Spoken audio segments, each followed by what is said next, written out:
This is not hyperbole. Every major voting demographic, led by the Hispanic Catholic Vote, has turned against Donald Trump. It's the same coalition that he built to ride into office, return to office against Kamala Harris. They are now, based on recent polling and durable polling, meaning month after month after month, are running screaming from Donald Trump, his policies that destroy affordability in America, his policies of depraved immigration rules and law, and led by the American Hispanic Catholics, and ultimately led by the leadership of the Catholic Church from Pope Leo, the first American Pope, all the way down to the American bishops. All of the groups that Donald Trump needs at midterm in order to continue his MAGA policies have abandoned him. The bottom has fallen out. I'm here to cover it. I'm Michael Popok. You're on the MeidasTouch Network. Take a moment, come over to Legal AF YouTube channel. Help us grow that pro-democracy channel. Hit the subscribe button there as well. Let me focus on the 5 different groups or so that I believe are the drivers for the midterms. The Latin vote, the Latin Hispanic Catholic vote, the independent vote, the women vote, the under 30 vote, and the black vote. Donald Trump overperformed versus the historical averages in each one of those groups, especially the Hispanic Catholic vote. But now we've got a complete split. It's because the Hispanic Catholics care more about affordability and immigration policy than the non-Hispanic Catholics do. Non-Hispanic Catholics side primarily with white evangelical Christians, and they side with Donald Trump, but not the Hispanic voter. Whereas Mike Johnson, the Speaker of the House, calls it, we've got a hiccup problem. Yeah, it's a hiccup problem with Hispanic voters because of the migration policies. Yes, when you put children in jail, when you export people and put them without due process in other countries, when you put them into torture prisons, when you have them die at the hands of ICE, when you have them violated, when you deport honor college students, it's going to have an impact on the Hispanic Catholic vote. It starts with the leadership of the Catholic Church. Now, I'm not here to comment on all the other problems in organized religion, or certainly within the Catholic Church. I'm not here to talk about child abuse in the Catholic Church, or whether what they're doing is too little, too late, or enough, or any of that. But I'm just talking about right now, whether they are leading from the front against the Trump administration and immigration policy, or they're not leading at all, and they are leading from the front. Now, I've gone on record when Pope Leo was elected. I do not think it was a coincidence that the first American Pope, a Franciscan Pope from America, from Chicago, was chosen in the second term of Donald Trump. I think that was a message from the Catholic Church, not just to continue the good works of Pope Francis, but to oppose the lawlessness, the depravity, the immorality of Donald Trump and his policies. I think Trump begat, if you will, Pope Leo. And Pope Leo, along with American archbishops, have been leading, including the archbishops issuing for the first time in a decade, a special message to their flock, to their parishioners, against the Trump administration immigration policies. And what's the result been? Well, back in 2024, when it was Kamala Harris as the opponent, Donald Trump improved by more than 12 points with the Hispanic Catholic vote, and he got 48% of that vote, almost splitting it down the middle with the Democrats. Democrats had reliably, almost said religiously, had reliably gotten 65 to 70% of the Catholic and Hispanic vote. But Donald Trump got 12 more points there, and now the new polling is out, and the unfavorability rating for Donald Trump among Hispanic Catholics is at 62%. 62% of Hispanic Catholics can't stand the Trump administration. He's only got a 28% favorable rating. 70% of them deplore his ICE policies. 70% of them deplore his migration policies.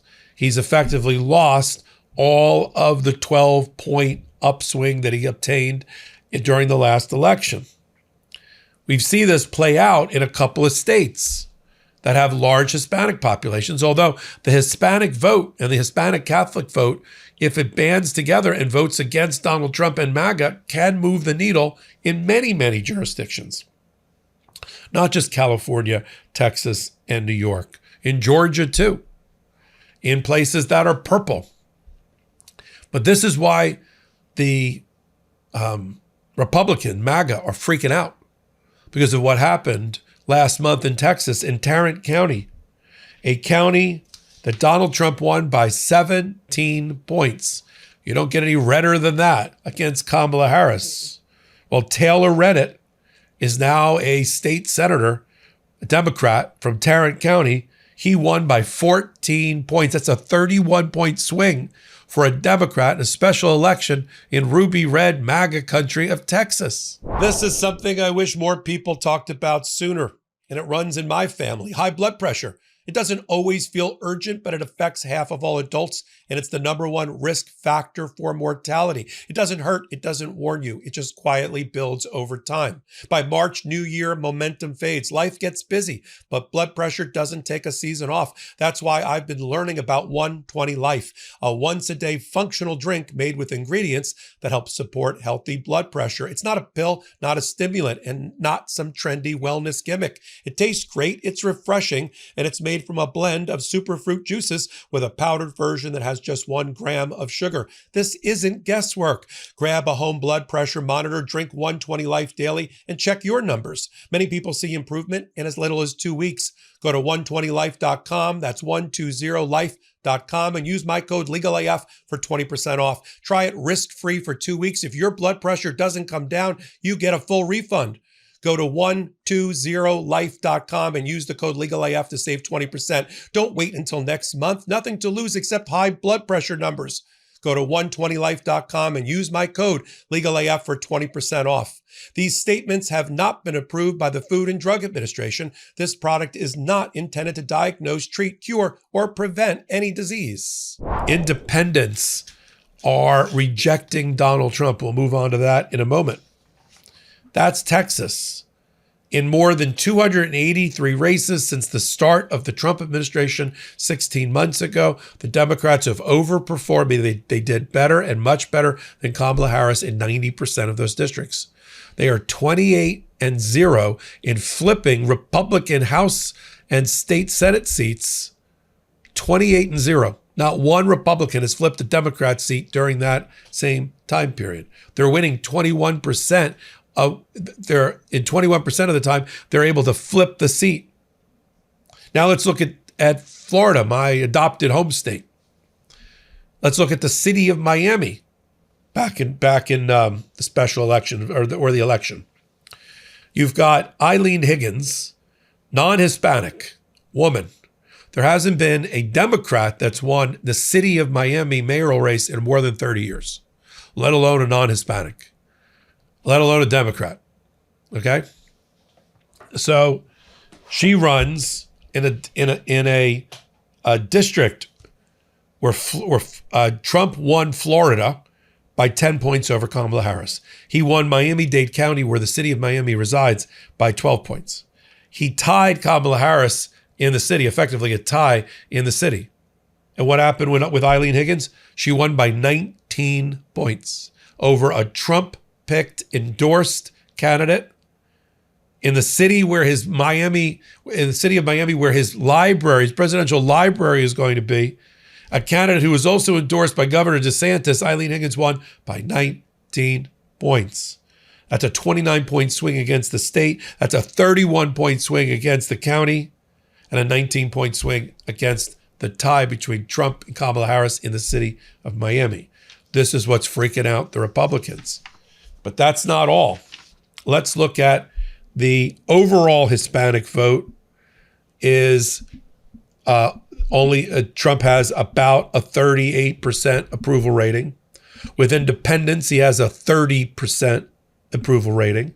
And again, this is the group of voters that Donald Trump can't win without, especially at midterm. Under 30, especially men or boys under 30, 63% disagree with the Trump administration. He's got a 37% approval rating for those under 30, and 25% at least want their vote back. Women, he only has a 36% approval rating with women. Now let's look at the black vote. Black vote, Donald Trump did something that was extraordinary against Kamala Harris, of all people. He picked up 15% of the black vote. Normally it's in single digits for a Republican, but he doubled almost what he had done in 2020. Now, only 20% of the black vote is in favor of Donald Trump. More than 80% have rejected him. Black vote, 80% unfavorable. Women, 64%. Under 30 voter, 63%. Independents, 70% reject Donald Trump. Hispanic vote, over 70% reject. And I just went through the Hispanic Catholic vote. If he can't get these groups back in the next 7 months or so, he's doomed. We think he's doomed already. But I wanted to go over with you. We spent a considerable amount of time on MeidasTouch on Legal AF without blowing smoke or sunshine, giving you the straight scoop so you have the information that you need in order to make the decisions, in order to debate around the kitchen table and social media, in order to motivate you and others to vote. But occasionally we got to take the plane up 5,000 feet, look back down and say, it has been successful. Our platforming, our opposition to Donald Trump, our calling out each and every one of his depraved, immoral, illegal conduct or behavior or those of his administration is working. It's having a deleterious impact on the American voter. And it is, his time is up. Time is up. We just have to get to the voting. There's a pent-up demand for voting, I believe, that's going to overwhelm the Republican Party and return checks and balances to our system by giving the Democrats the House and the Senate in just about 7.5 months. So I'll be there for it with you right here every step of the way. You're on the MeidasTouch Network. You're on Legal AF. On Legal AF, no outside investors. Take a moment, hit the free subscribe button as we continue to grow our pro-democracy channel. Till my next report, this is Michael Popok. Can't get your fill of Legal AF? Me neither. That's why we formed the Legal AF Substack. Every time we mention something in a hot take, whether it's a court filing or a oral argument, come over to the Substack. You'll find the court filing and the oral argument there, including a daily roundup that I do called, wait for it, Morning AF. What else? All the other contributors from Legal AF are there as well. We got some new reporting. We got interviews. We got ad-free versions of the podcast and hot takes. Where? Legal AF on Substack. Come over now to free subscribe.